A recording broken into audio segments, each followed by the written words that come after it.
Her fingers brushed against his wrist, and Kang Minho jerked back like she'd burned him. His jaw clenched so tight Elena could see the muscle jump beneath his skin. "Don't touch me," he said, voice cold as winter steel. But his hand remained suspended in the air between them, frozen mid-reach toward the painting she'd been restoring. Elena's heart hammered against her ribs. "I'm just trying to... You shouldn't be this close." His dark eyes locked on hers, and for half a second she saw something crack in that perfectly controlled mask. Fear, raw, desperate fear. "Minho, what's wrong?"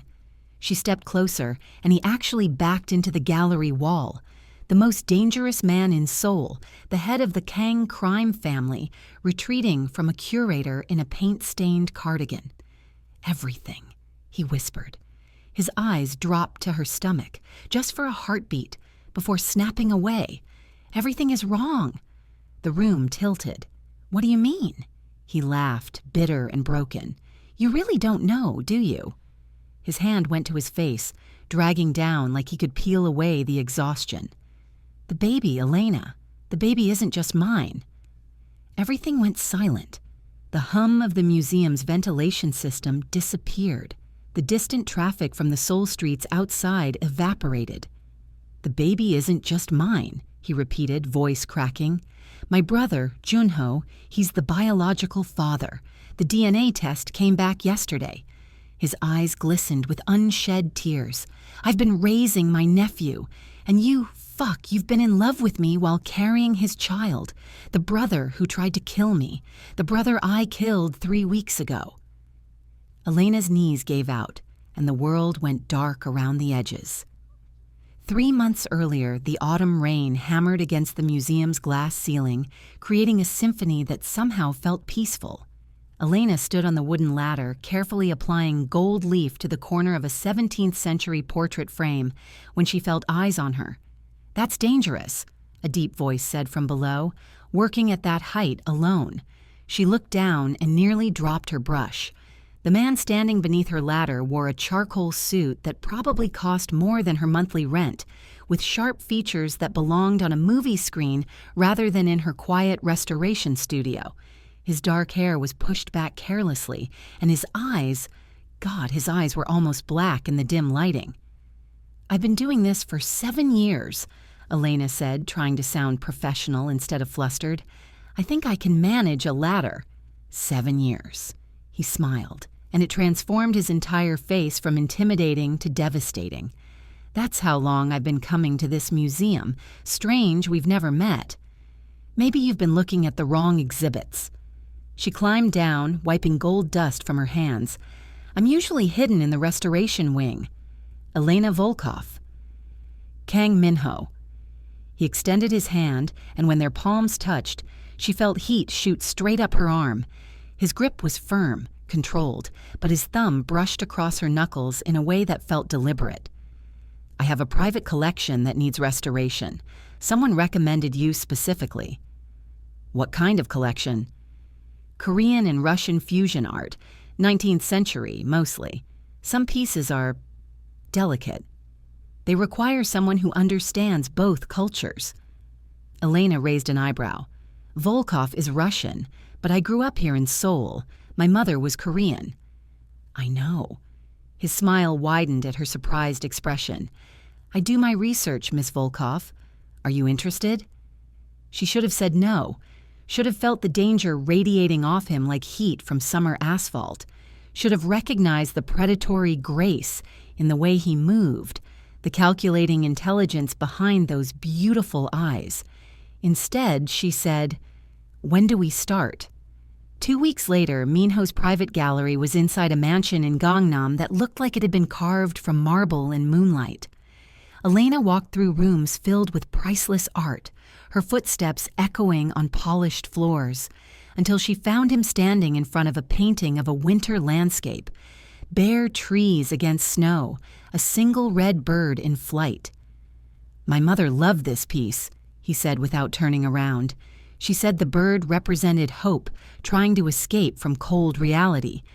Did it succeed?" Elena set down her restoration kit, moving to stand beside him. She died before she could tell me the ending she imagined. His voice was soft, vulnerable in a way that made her chest ache. I was 17. Car accident. Or that's what they called it. And what do you call it? Murder. He finally looked at her, and the raw pain in his eyes stole her breath. My father had enemies. She was collateral damage. That's when I learned that loving someone makes you a target, makes them a weapon to be used against you. Elena's hand found his without conscious thought. His fingers interlaced with hers immediately, gripping like she was the only thing keeping him anchored. "I'm sorry," she whispered. "Don't be sorry, just—" He turned to face her fully, his free hand coming up to cup her cheek. "Just stay.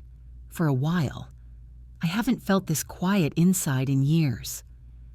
She should have asked what he meant, should have questioned why a man like him needed quiet, what storms raged inside his mind. Instead, she leaned into his palm and whispered, "Okay."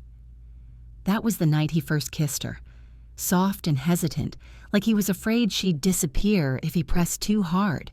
They stood surrounded by ghosts and art and secrets, and Elena felt herself falling into something that tasted like danger and destiny mixed together. Over the following weeks, Elena found herself at the mansion more often than her own apartment. They'd work side by side, her restoring paintings, him reviewing documents that he'd quickly hide when she got too close. They'd share meals, conversation flowing easily from art to music to their childhoods. He told her about growing up in the shadow of his father's empire, about losing his mother, about his younger brother Junho who died in what he called a gang war. He never mentioned they'd been twins. When Elena discovered she was pregnant 6 weeks into their relationship, Minho's reaction had been perfect. He'd lifted her off her feet, spinning her around the gallery with tears streaming down his face. "We're having a baby," he'd kept saying, like he couldn't quite believe it. "We're going to be a family." She'd thought the timing was lucky. A one-night stand at a charity gala 2 months before meeting Minho, a stranger whose face she barely remembered through the champagne haze. The dates lined up perfectly, or so she'd thought. Minho had never questioned it, never asked about the father, had simply stepped into the role like he'd been waiting his whole life for it. Now Elena knew why. Present day, the museum. Elena couldn't breathe. The floor was cold and hard beneath her, and somewhere far away Minho was calling her name, but the words sounded like they were underwater. "Elena, fuck, Elena!" His hands were on her shoulders, shaking her gently, then desperately. "Breathe, baby, please breathe." "Don't call me that," she choked out, shoving him away. Her vision blurred with tears. "Don't you fucking dare call me that." "I'm sorry." "Your brother?" Her voice cracked on the word. "Junho? The one you told me was dead in a gang war? You killed him?" Minho's face was pale, his eyes red-rimmed. "It's more complicated than—" "More complicated!" She was screaming now, didn't care that they were in a public museum, that people could hear. "I'm pregnant with a dead man's baby, a man you murdered. How is there more to that?" He reached for her again, and she scrambled backward, hitting her back against the wall. "Stay away from me." "Let me explain." "Explain what? That you've been lying to me for 3 months. That every time you touched me, every time you said you loved me, you knew. You knew that this baby wasn't yours." Tears streamed down her face, hot and endless. "Did you laugh about it? Did you think it was funny, playing house with your dead brothers? I love you!" His shout echoed through the gallery, raw and desperate. "I love you so much, it's killing me, Elena. Every day, every fucking second." "Then why didn't you tell me?" "Because I'm a coward." He slid down the opposite wall until he was sitting on the floor, head in his hands. "Because I thought if you knew, you'd look at me exactly the way you're looking at me right now, like I'm a monster." "You are a monster." The words hung between them like shattered glass. Minho nodded slowly, not looking up. Yeah, I am." Elena's phone buzzed in her pocket. She pulled it out with shaking hands, a text from her best friend, Sophie, asking to meet for coffee. She didn't respond, just stared at the screen as tears dripped onto the glass. "I have to go," Elena said, her voice hollow. She pushed herself up, legs unsteady. "Elena, please. Don't follow me, don't call me, don't—" Her voice broke. "Just don't." She ran. Through the gallery, past startled visitors, down the marble steps into the rain that had started falling again. She didn't stop until she reached the coffee shop 3 blocks away, where Sophie was already waiting at their usual corner table. "Jesus Christ, what happened?" Sophie stood immediately, pulling Elena into a hug. "You look like you've seen a ghost." "Worse," Elena sobbed into her friend's shoulder. "Sophie, I can't—" Okay, sit down." Sophie guided her to the chair, then grabbed napkins from the dispenser. "Start from the beginning. What did that beautiful bastard do?" 40 minutes later, Sophie sat in stunned silence, her latte forgotten and cold. "I need you to repeat that last part. The baby is Junho's, Minho's dead brother." Elena's voice was mechanical now. All the tears cried out for the moment. "Apparently, I slept with Junho at some charity gala before I even met Minho. I don't even remember it clearly. There was champagne, and Junho looked exactly like Minho, and I thought—" She laughed bitterly. "I thought I was having a one-night stand with a stranger who looked like a K-drama star. But you didn't know they were twins." "Minho never mentioned having a twin. He said Junho was his younger brother, showed me one blurry childhood photo. They looked similar, but not identical, and Junho used a different name that night. Kang Daniel." Elena's breath hitched. "I didn't connect them until Minho confessed today. When I started dating Minho, when I realized I was pregnant, I thought, God, I was so happy. I thought it was his. The timing worked out, and he never questioned it, never—" Elena pressed her palms against her eyes. "He knew the whole time, Sophie. The entire 3 months we've been together, he knew that baby wasn't his. Why would he stay? Why would he pretend? He said he loved me." Elena's laugh was broken. "Said he fell in love with me that first day in the museum, and when he found out about the pregnancy, he wanted to protect me from the truth. Thought he could just be the father. Pretend Junho never existed. And then he killed Junho." The words settled heavy between them. Elena nodded numbly. Sophie was quiet for a long moment, then said carefully, "Did he say why? Why he killed his own brother? Something about betrayal and the family business. I didn't stay to hear the details. I couldn't—" Elena's voice cracked. "What am I going to do? I'm 4 months pregnant with a dead Mafia member's baby, and the man I love, the man I thought I knew, is a murderer. First, you're going to breathe." Sophie moved her chair closer, wrapping an arm around Elena's shoulders. "Second, you're going to stay at my place tonight.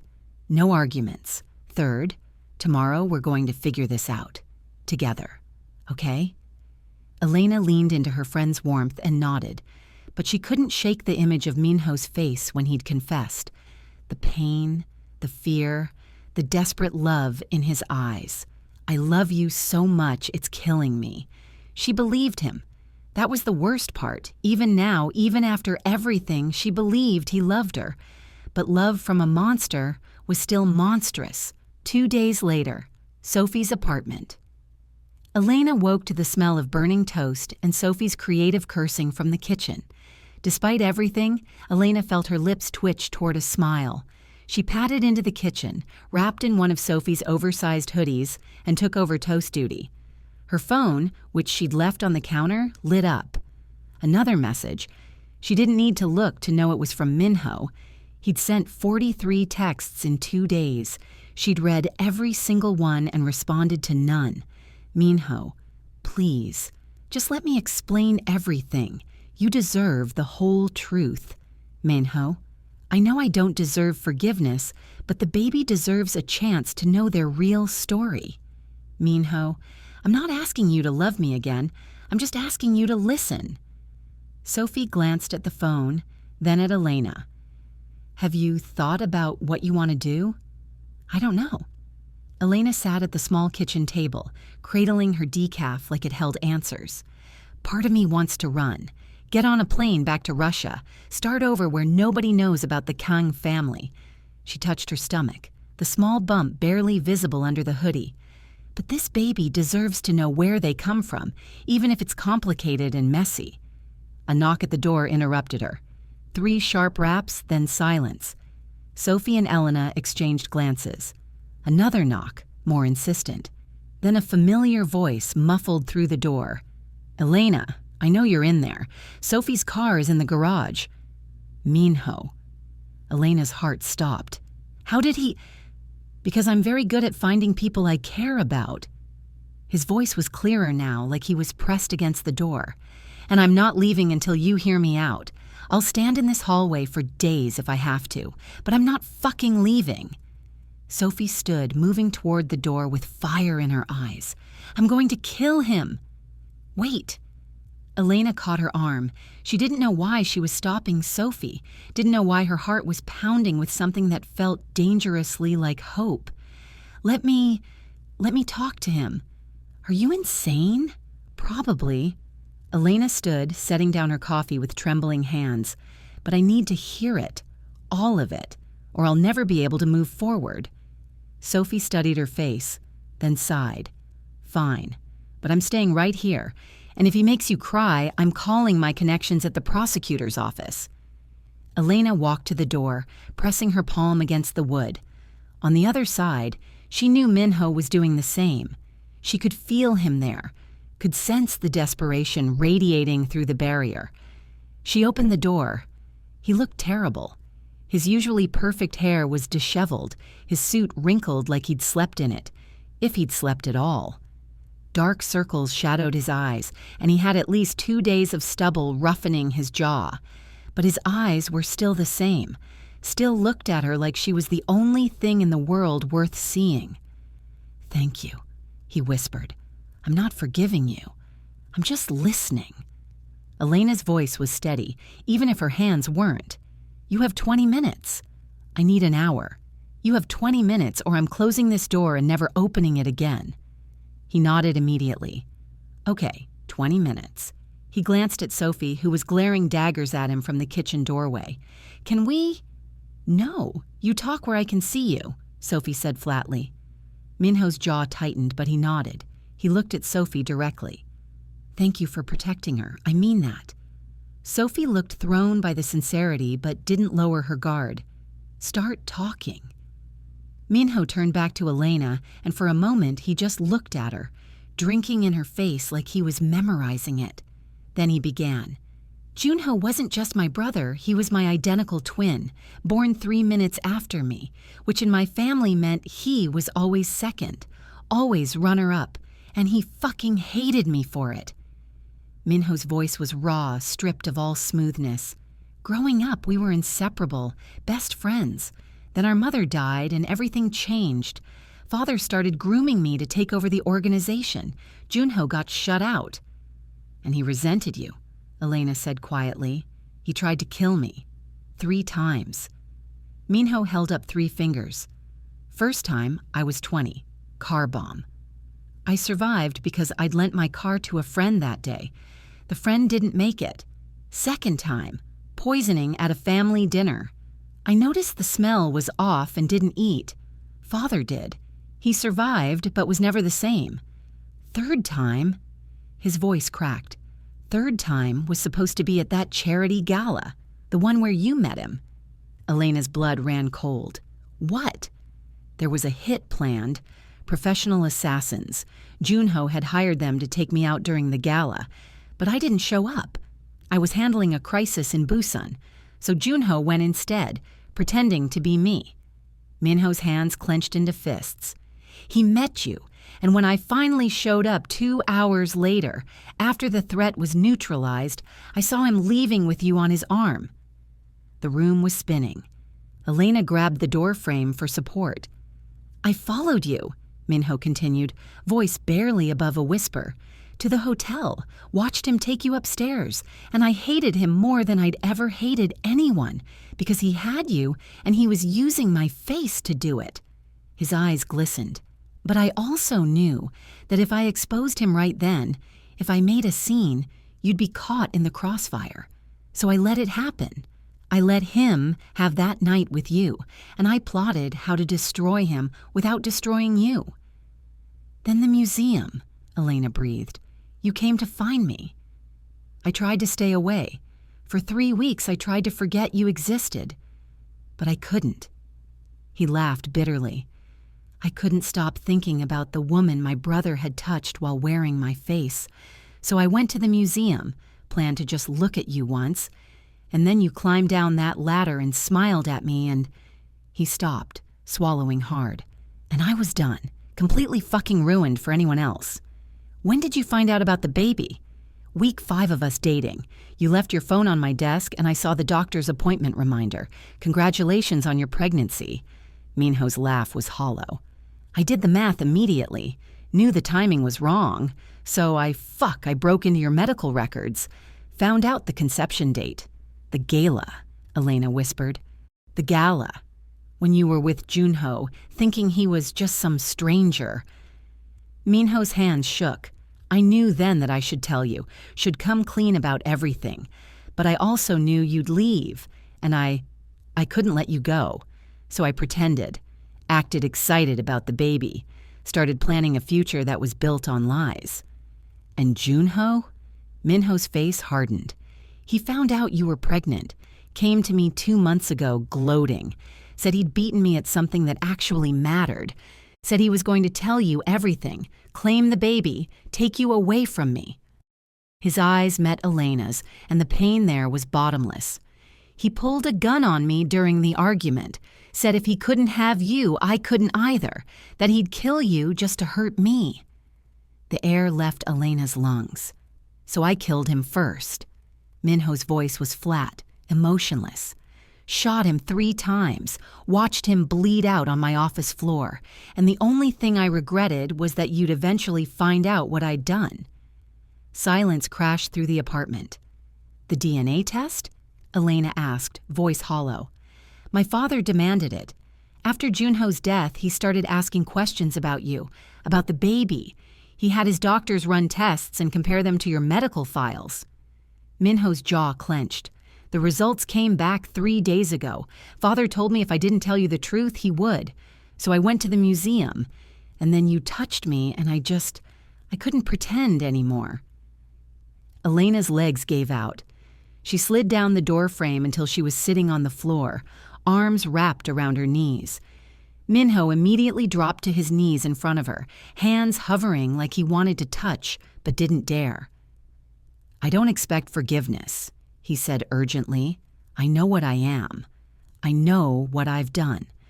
But Elena, please believe me when I say that I love you. I love you and that baby more than my own life. I would die for you. I would kill for you. I already have." "That's not love," Elena sobbed. "That's obsession." "Maybe." His hand finally touched her cheek, thumb wiping away tears. "But it's all I have. It's all I know how to give." Sophie stepped forward, placing herself between them. "Okay, that's enough. Elena needs space. You need to leave." Minho stood slowly, eyes never leaving Elena's face. "I'll go, but I need you to know something first." He pulled a manila envelope from his jacket pocket and set it on the floor between them. "That's everything.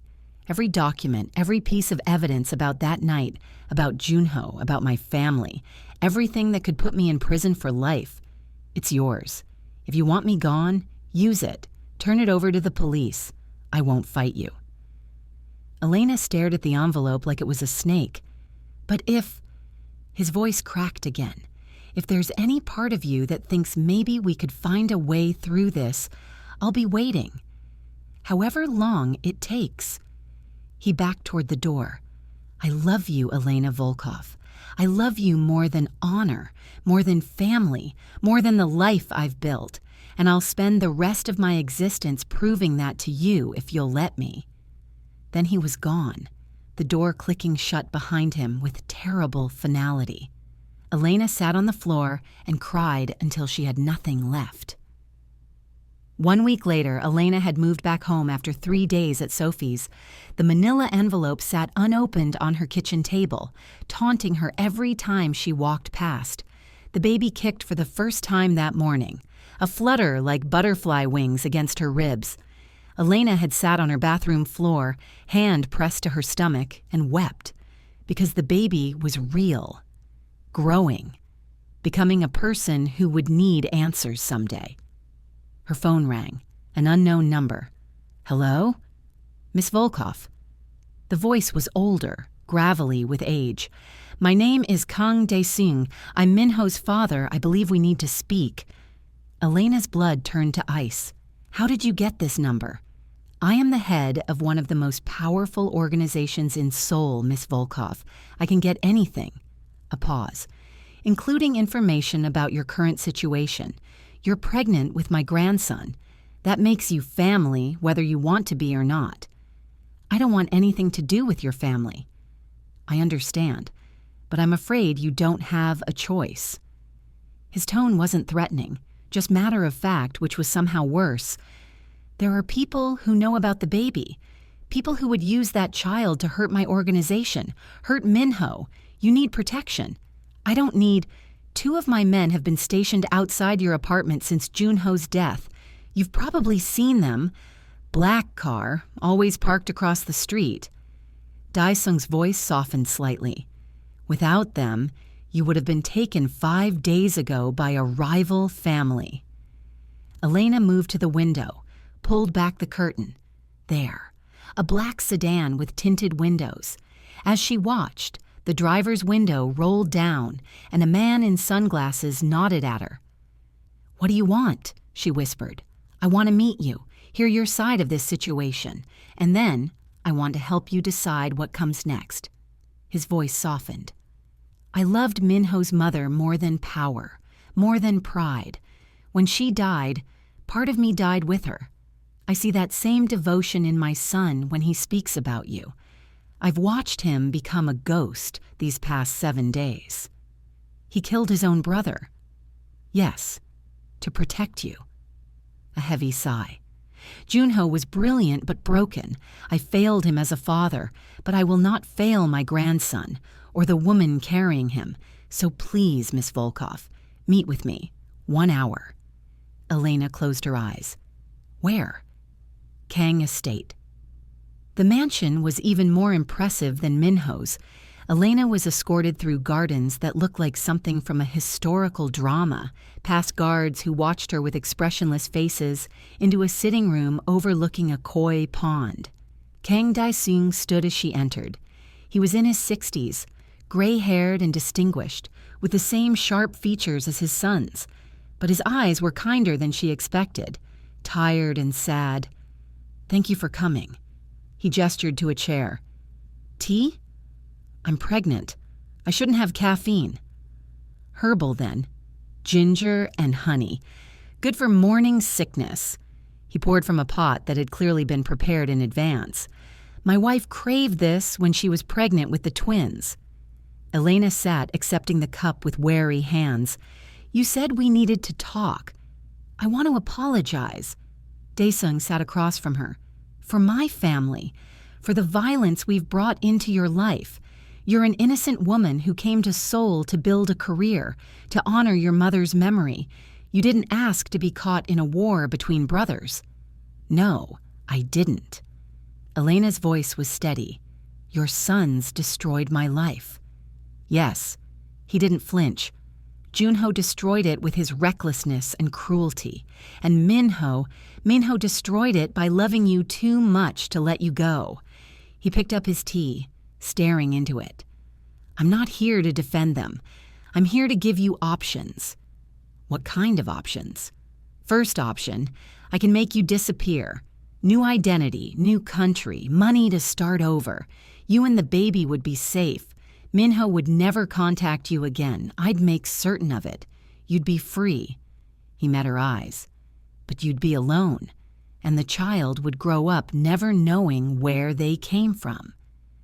Elena's throat tightened. And the second option? You stay. You let my family protect you. You allow Minho to be part of the child's life, as much or as little as you're comfortable with. Dae-sung leaned forward. I won't lie to you, Miss Volkov. This path is dangerous. There will always be people who want to hurt the Kong family through you and that baby. But you'd have resources, protection, and, if you choose, a man who would burn the world down before letting harm come to you. A man who murdered his own brother.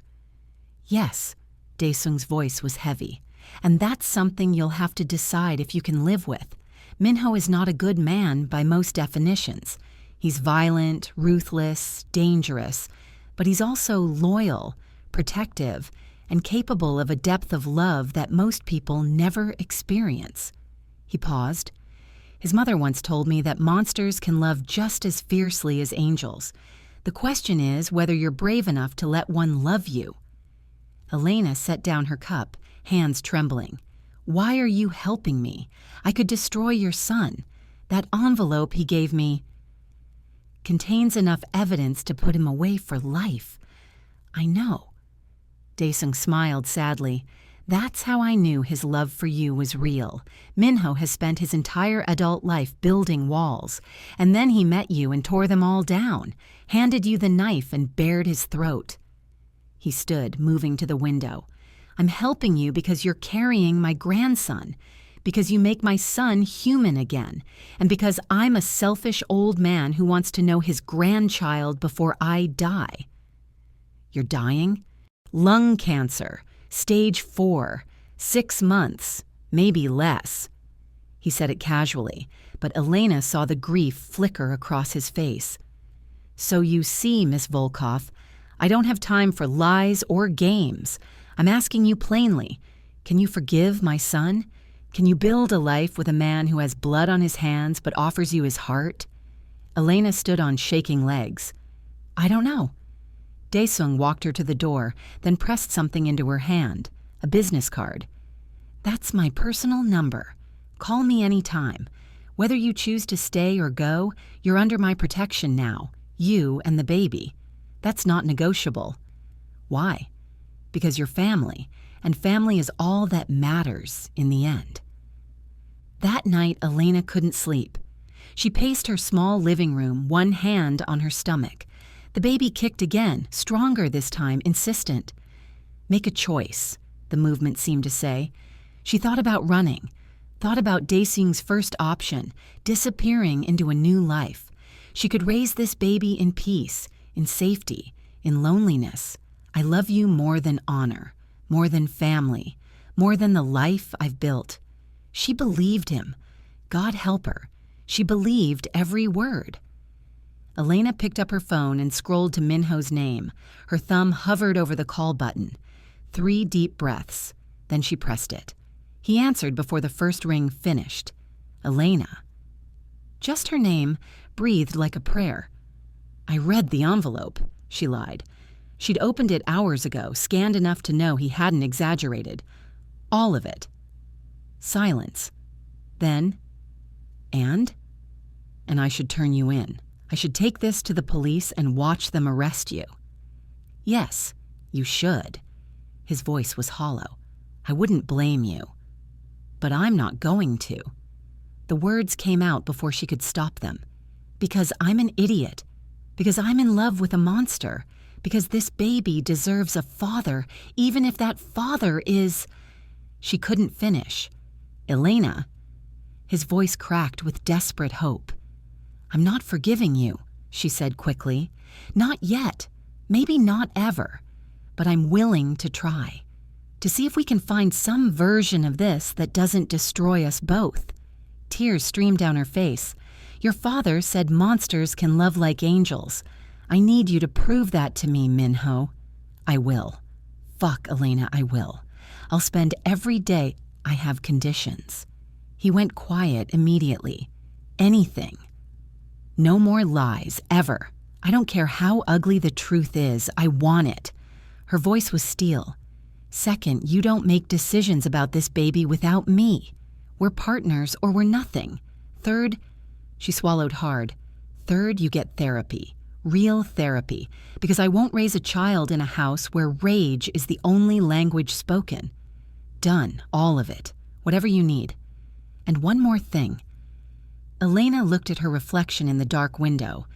You have to forgive yourself for Junho. Not forget, never forget, but forgive. Because I can't love someone who hates themselves. A sound came through the phone. Half sob, half laugh.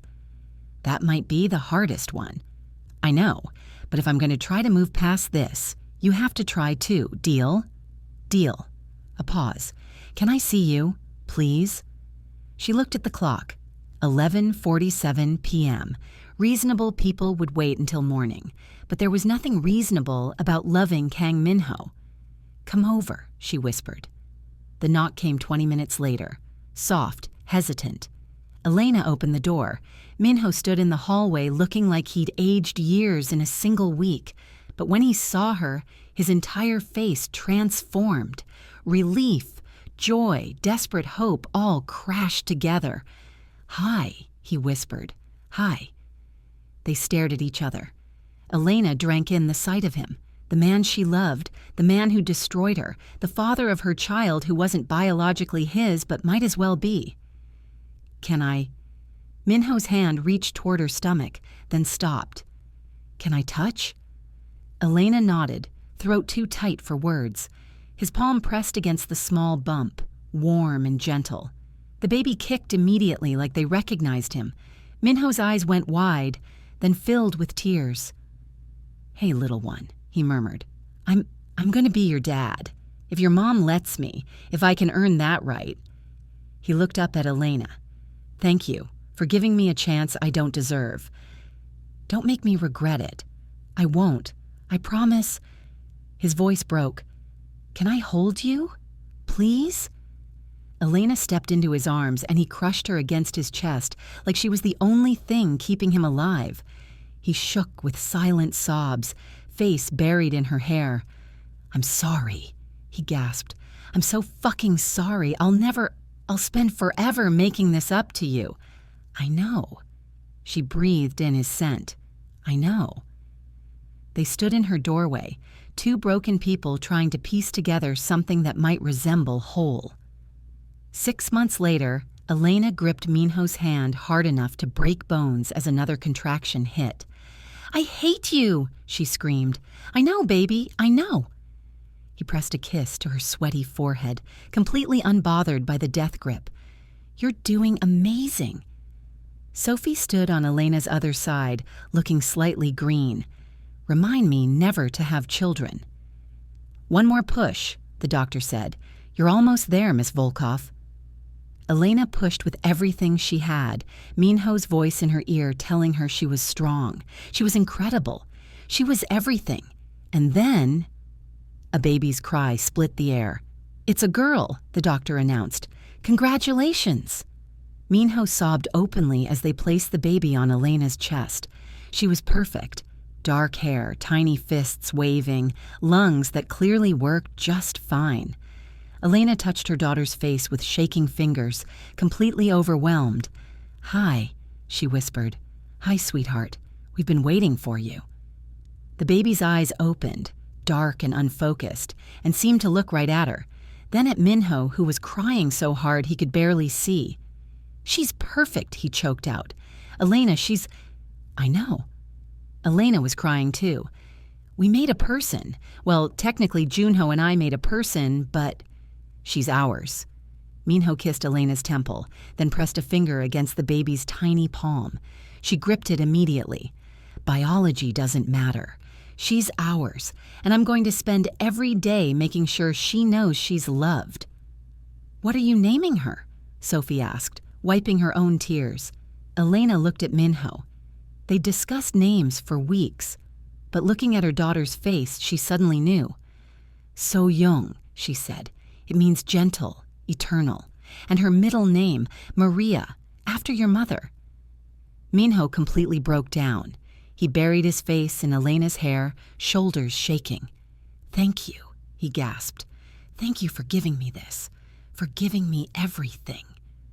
We're a family now, Elena said firmly. Complicated, messy, definitely not traditional, but we're a family.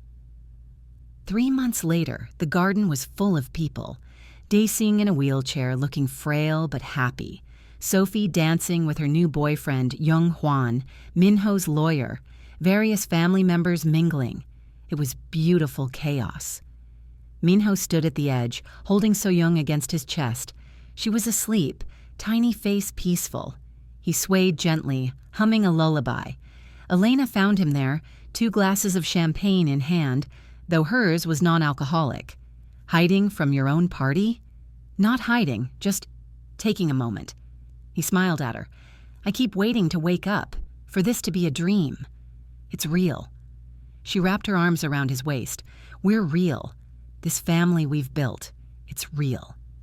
I don't deserve this, he said quietly. Maybe not, but you're getting it anyway. Elena kissed the baby's head, then Minho's jaw. That's the thing about love. It's not about deserving, it's about choosing. And I choose this. Choose us, every single day.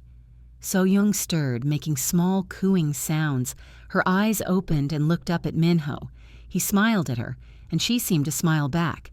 Hey, princess, he murmured. You having fun? The baby yawned, then snuggled back against his chest.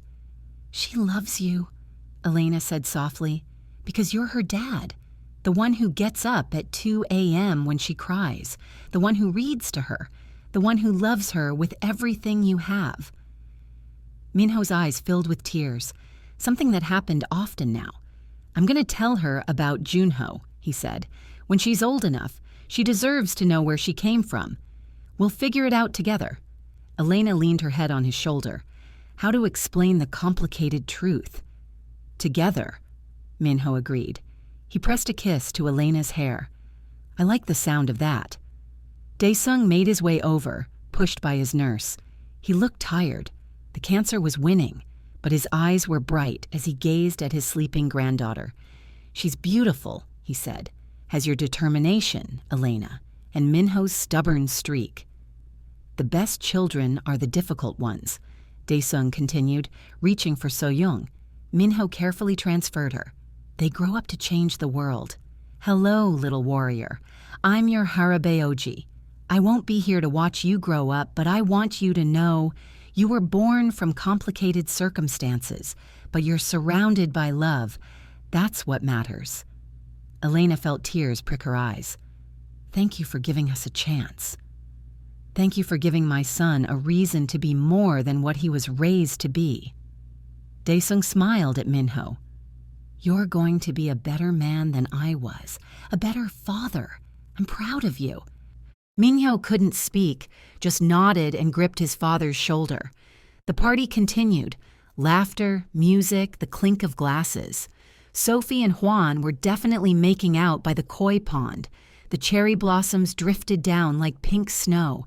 And in the middle of it all, a family that shouldn't exist but did anyway. Built from lies and truth, pain and healing, violence and the choice to be better. To new beginnings, Elena said, raising her glass.